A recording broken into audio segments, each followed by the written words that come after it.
Pak Purnomo, Pak Pur kita memanggilnya, Pak Purnomo Yusgiantoro pernah memperkuat beberapa kabinet seperti yang kami katakan lagi tadi. Menteri Energi dan Sumber Daya Mineral. Namun sekarang menjabat sebagai Menteri Pertahanan. Mungkin tidak pada tempatnya pada saat ini kalau kita berbicara dengan beliau mengenai masalah energi, mengenai BBM dan sebagainya. Mungkin sesuatu yang sering kita lupakan untuk kita bicarakan adalah masalah pertahanan di negara kita ini. Pak Pur, pertahanan di negara kita sekarang masih 4 angkatan atau hanya 3 angkatan yang berada di bawah Menteri Pertahanan? 3. TNI Angkatan Darat, Laut, Udara. Polisi berada di satu? Di luar. Di luar. Pak Pur, pertahanan negara kita adalah satu negara yang sedemikian luasnya. Pak Pur, kalau kita berbicara masalah energi, saya rasa tidak perlu sekarang karena saya sendiri tidak siap. Mungkin kita berbicara mengenai masalah pertahanan, kita berbicara nanti dengan Pak Jero Wacik mengenai masalah BBM dan masalah sumber daya alam. Tapi kalau kita berbicara mengenai masalah pertahanan, pertama ingin saya tanyakan, pernah duduk di satu kementerian yang berhubungan dengan ekonomi sedemikian rupanya, sekarang berada di bawah atau membawahi sebuah bagian dari pemerintahan kita, yaitu pertahanan, 3 angkatan, berhubungan dengan jenderal-jenderal, berhubungan dengan militer, berhubungan dengan TNI ini, sesuatu perubahan yang sangat besar. Apa yang Bapak rasakan, apa yang Bapak hadapi? Peter, sebetulnya itu tidak perubahan yang sangat besar, karena setelah saya kembali dari Amerika, waktu itu saya masuk ke kursus reguler angkatan ke-25 Lemhanas. Itu tahun 92. Dan saya menyelesaikan dengan baik. Dan teman-teman saya waktu itu adalah sebagian besar adalah militer, para senior militer. Bahkan beberapa penjabat militer yang sekarang pun sudah pensiun ataupun yang sekarang masih ada, itu adalah junior saya di Lemhanas. Karena setelah saya menyelesaikan pendidikan di Lemhanas, saya juga aktif mengajar di Lemhanas, begitu. Dan pada waktu saya masuk Lemhanas itu umur saya masih sekitar 41 tahun, begitu. Jadi perjalanan saya di sektor keamanan pertahanan itu sebetulnya dimulai tahun 90 waktu saya menyelesaikan pendidikan di khusus reguler angkatan ke-25 Lemhanas. Dan saya salah satu yang mendapatkan bintang Seroja sebagai lulusan terbaik Lemhanas. Sampai kemudian tahun 98 saya jadi wakil gubernur Lemhanas. Waktu itu gubernurnya adalah Jenderal Agung Gumelar. Saya adalah wakil gubernur, jadi selalu ada kombinasi antara militer dan sipil. Jadi bagi kami di Kementerian Pertahanan tidak asing lagi. Ya. Apalagi sekarang para tokoh-tokoh yang berada di pimpinan TNI Angkatan Darat, Laut, Udara, ataupun di markas besar TNI, itu hampir semuanya adalah junior saya dari strata pendidikan di Lemhanas. Ya. Mungkin kita ada untungnya oleh karena Pak Purnomo bukan Menteri Pertahanan orang sipil yang pertama, tapi sebelumnya sudah ada Menteri Pertahanan yang datang dari sipil. Namun apakah permainan catur yang kemarin itu, atau tadi kita bicarakan permainan catur, militer strategi merupakan sesuatu yang sangat penting. Ya. Catur merupakan bagian lagi sebagai modal di dalam mengatur strategi perpolitikan di dalam pertahanan. Catur bisa dipakai di dalam cara pengambilan keputusan. Namanya decision making process. Karena dengan catur kita bisa melihat alternatif terbaik dari pengambilan keputusan. Nah, ini diperlukan bagi seorang leader, seorang pemimpin, seorang manajer. Kalau saya mengambil keputusan dengan berbagai opsi mana yang terbaik saya harus putuskan. Karena terkadang kita berbagai opsi yang harus kita hadapkan. Itu satu. Kedua, catur juga kita pakai untuk bagaimana kita memahami dan mendalami strategi kita. Apakah itu dalam menghadapi ancaman, melihat opsi-opsi yang harus kita lakukan. Jadi filosofi catur itu sangat bermanfaat bagi saya. Makanya saya tidak mau melupakan kakek saya, si tukang cukur tadi, yang dia harus berpanas-panas nunggu langganannya di bawah pohon. Tapi dia telah memberikan saya kira satu pelajaran yang besar dalam hidup saya. Kembali ke masalah pertahanan, apakah Indonesia memerlukan angkatan bersenjata atau TNI? Apakah kita memerlukan itu? Dan kalau kita perlukan itu untuk apa? Saya kira kita memerlukan dan sangat memerlukan, ya, karena TNI diperlukan satu tentu untuk menghadapi namanya external defense, ya, menjaga kedaulatan, menjaga keutuhan negara kesatuan Republik Indonesia, itu pasti. Konkretnya, ya, satu untuk menimbulkan efek deterrence. Ya. Lebih konkret lagi di dalam era sekarang, di mana efek deterrence, di mana di dalam era sekarang itu kan sudah terjadi shifting paradigm dari yang tadinya itu banyak menggunakan hard power, sekarang itu lebih banyak kepada soft power, banyak menggunakan brain power. Tetapi mau tidak mau, suka tidak suka, efek deterrence, ya, efek yang diberikan oleh dimanapun juga kekuatan pertahanan, itu akan mempengaruhi bargaining di dalam diplomasi. Negara-negara yang kuat, itu negara-negara yang dapat melakukan diplomasi dengan baik juga. Sebagai orang bodoh, saya, Pak Purnomo, kalau saya melihat, dan saya mungkin satu pertanyaan yang sangat naif, siapa yang kira-kira mau menyerang Indonesia?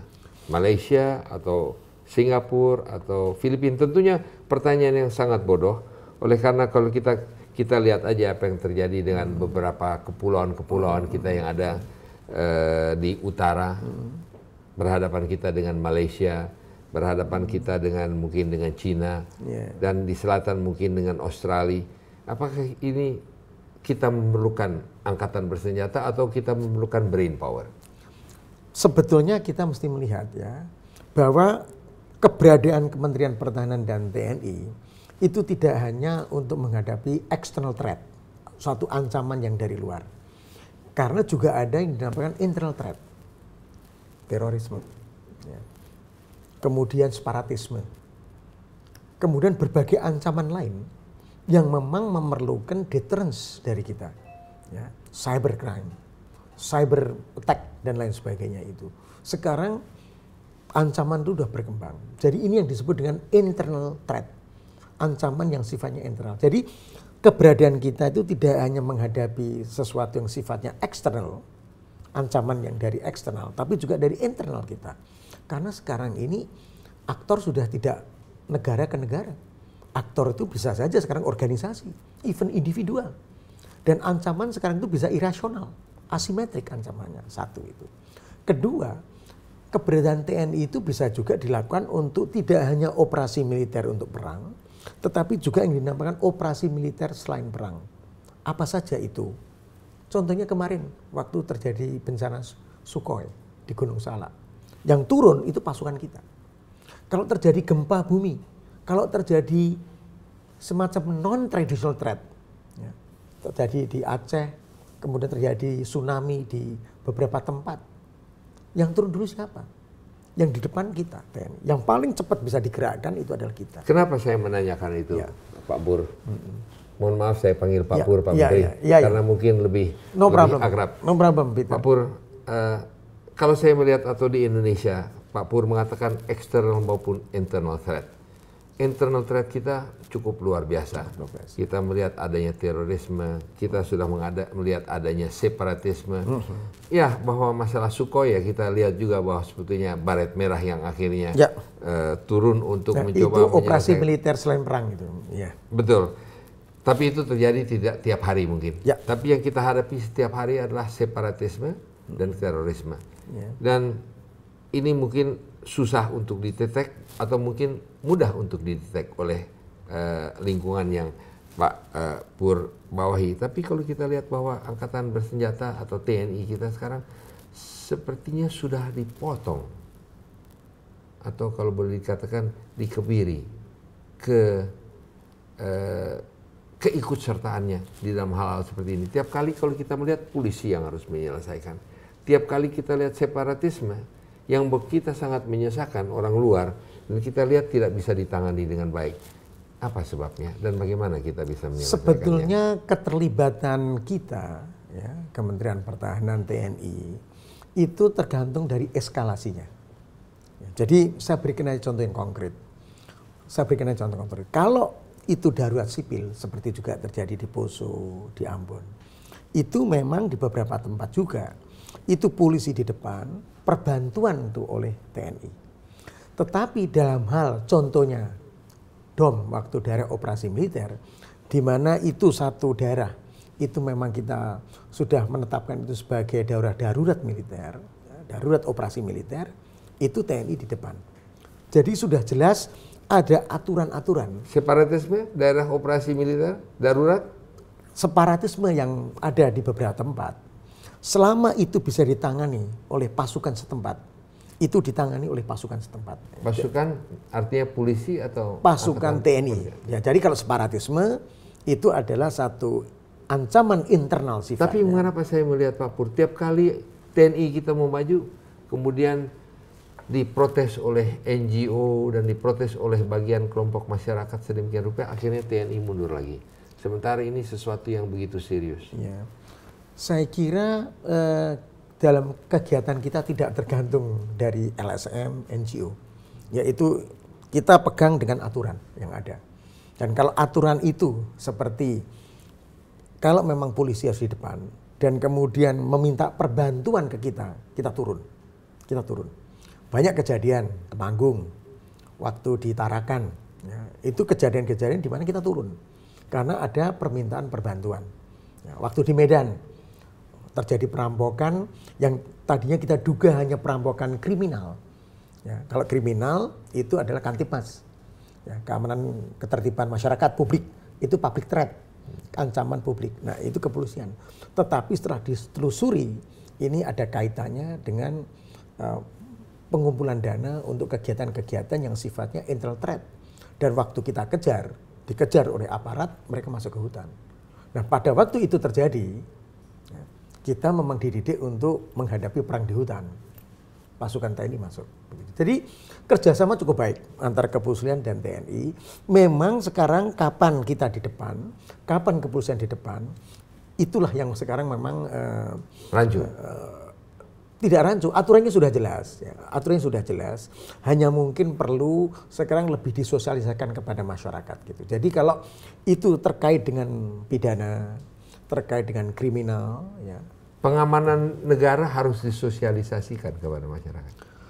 Betul, tetapi ada pengamanan negara yang memang ada gray area yang sebetulnya aturannya sudah ada dan itu ada dalam perpresnya. Mengapa ada gray area? Contohnya begini sekarang. Dulu pada waktu terjadi pengamanan di objek vital nasional, misalkan di Arun, di Freeport, itu yang menangani adalah TNI. Tetapi sekarang ini yang menangani adalah kepolisian. Kenapa di dalam penanganan daripada negara kita, keamanan mempertahankan kedaulatan kita, masih ada gray area? Sebetulnya gray area ini sudah dipertegas sekarang, ya, dengan adanya keluarnya peraturan presiden ini. Jadi sekarang misalkan pengamanan terhadap objek vital nasional, ya, itu dilakukan oleh kepolisian, tetapi TNI membackup.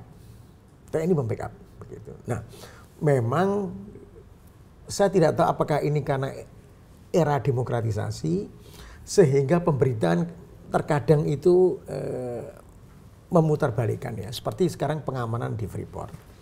Itu jelas bahwa itu pengamanan oleh Polri, TNI membantu. Tapi bukan berarti tidak ada pasukan kita di sana. Pasukan kita ada di sana.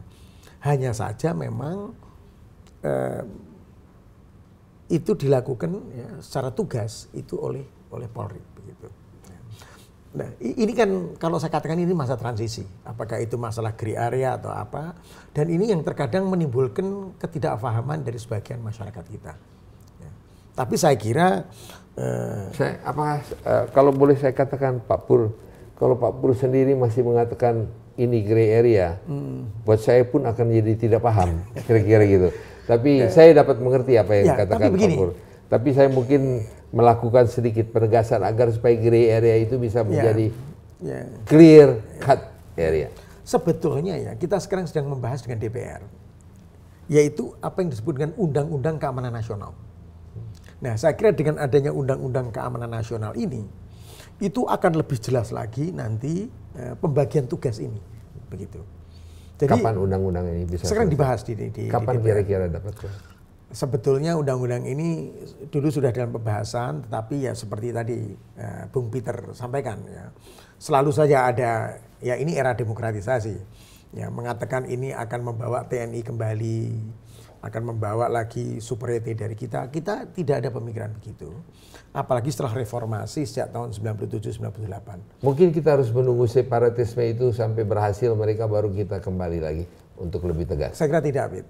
Jadi saya kira mempertahankan kedaulatan, ya mempertahankan negara kesatuan Republik Indonesia itu harga mati. Ya. Kita jelas sebentar. Ya, terima kasih. Bagaimana kebijakan pertahanan kita di masa sekarang dan masa yang akan datang, kita akan tanyakan lagi kepada Pak Purnomo, Menteri Purnomo Yusgiantoro, setelah seringan berikut ini.